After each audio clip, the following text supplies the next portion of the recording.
time and passed, and that the motions to reconsider be considered made and laid upon the table. Is there objection? Madam President, reserving the right to object. The junior senator from Iowa.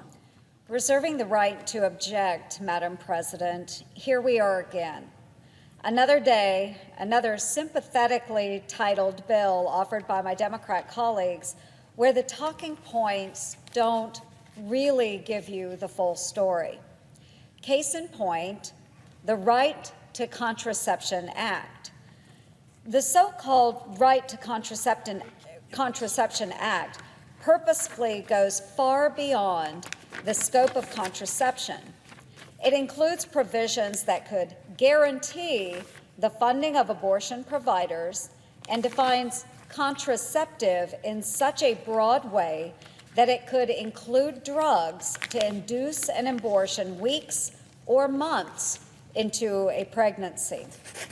This definition also could include non-FDA approved drugs that would actually put a woman's health at risk. The bill also flies in the face of decades of work providing for conscious protections. It would require organizations to administer contraceptives despite their moral or religious beliefs. Madam President, there is something insidious with this bill, but don't take it from me. Look to the bill's text itself. The findings section of this bill notes the work of an organization that many of my colleagues will recognize, the United Nations Populations Fund.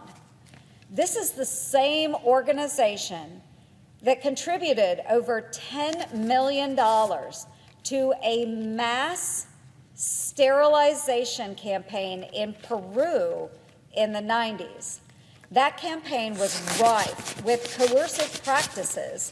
Quotas were set, cash bonuses were paid to health workers for each client sterilized, and poor women were bribed with nutritional supplements and clothes for their children.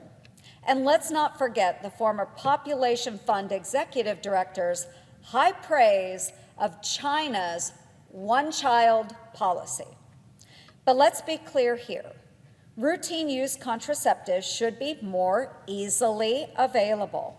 And the fact that they aren't has the biggest impact on women in rural areas, where a doctor could be dozens of miles away. A woman in a rural area doesn't need a platitude-filled messaging bill like the one we have here. They need over-the-counter access to routine use birth control. Luckily, Republicans have a solution.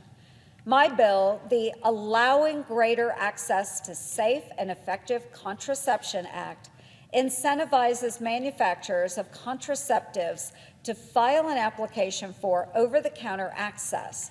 It also allows priority review for these applications and waives the FDA filing fee. That means cheaper, quicker, and more available access for women across this nation. With my bill, women 18 and over can walk into their local pharmacy, whether that be in Sydney, Iowa, or the deepest parts of Manhattan, and get the routine use birth control they need. Madam President, when your doctor is 30 miles away and gas is $6 a gallon, you don't need a messaging bill. You need access.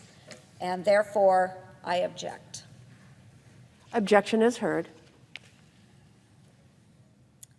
Madam President, I ask unanimous consent that the Senate proceed to the immediate consideration of S4638, which is at the desk.